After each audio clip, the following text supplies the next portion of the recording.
സുഹൃത്തുക്കളെ നമസ്കാരം. എൻ്റെ ഓണസദ്യ ഞാൻ കഴിക്കുന്നത് കൊടുങ്കാട്ടിൽ നിന്നാണ്. പക്ഷേ നിങ്ങൾക്ക് ഞാനൊരു വില്ലാൻഡ് കാണിച്ചു തരാം. ഞാൻ കണ്ടുപിടിച്ച പുതിയൊരു ടൂറിസ്റ്റ് ലൊക്കേഷൻ കേട്ടോ. ഇവിടുത്തെ ആൾക്കാർക്ക് പോലും ഈ സ്ഥലം അറിയത്തില്ല കേട്ടോ. അതാണ് ഇതിൻ്റെ ഏറ്റവും വലിയൊരു സവിശേഷത. പക്ഷേ ഒരു സന്തോഷം ആ ഗ്രാമത്തിലെ തലവനോടുണ്ട് കേട്ടോ. എന്നോട് അപകടമാണെങ്കിൽ നിനക്ക് ഇഷ്ടമുണ്ടെങ്കിൽ നീ പോയിക്കോ, ഞാൻ തടസ്സം നിൽക്കുന്നില്ല എന്ന് ഗ്രാമത്തിലെ തലവൻ പറഞ്ഞുകൊണ്ട് മാത്രമാണ് എനിക്കിവിടെ ക്യാമ്പിങ്ങിന് വേണ്ടി വരാൻ പറ്റിയത്.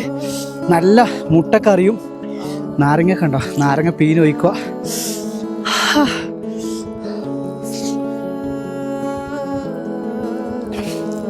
എത്ര മണിക്കൂറത്തെ പാചകമാണെന്നറിയോ? വിശപ്പിൻ്റെ രുചിയാണ് സുഹൃത്തുക്കളെ എൻ്റെ യാത്രകളിൽ ഞാൻ ഉണ്ടാക്കി കഴിക്കുന്ന ഭക്ഷണത്തിൻ്റെ ടേസ്റ്റ് എന്ന് പറയുന്നത്. ഇത് ആപ്പിളാണ് കേട്ടോ. ഞാൻ ഉണ്ടാക്കുന്ന കറിക്ക് എപ്പോഴും നല്ല എരിവാണ്. ഞാൻ നിങ്ങൾക്ക് വേറൊരു കാഴ്ച കൂടി കാണിച്ചു തരാം. നിങ്ങൾ എന്നെ എങ്ങനെ കാണുന്നുണ്ടെന്ന് എനിക്കറിയില്ല. ഒന്നിങ്ങൊരു പ്രാന്തനായിട്ടായിരിക്കും നിങ്ങൾ എന്നെ കാണുന്നുണ്ടാവുക. പക്ഷേ ദ വിൻലാൻഡ് എത്ര സന്തോഷം തരുന്ന സ്ഥലമാണ് നോക്കിയേ. എൻ്റെ ടെൻ്റ് അവിടെയുണ്ട് കേട്ടോ. ഇവിടെയാണ് ഞാൻ ഇന്ന് കിടന്നുറങ്ങുന്നതും എൻ്റെ ഒരു ദിവസത്തെ ജീവിതം ഇവിടെയാണെന്ന് പറയാം കേട്ടോ. അപ്പോൾ എല്ലാവരും സന്തോഷത്തോടു കൂടിയിരിക്കും. എൻ്റെ കേരളത്തിലെ എല്ലാ സുഹൃത്തുക്കൾക്കും വേണ്ടി ഞാൻ ഈ ഭക്ഷണം ഇവിടെ നിന്ന് തരുന്നു കേട്ടോ.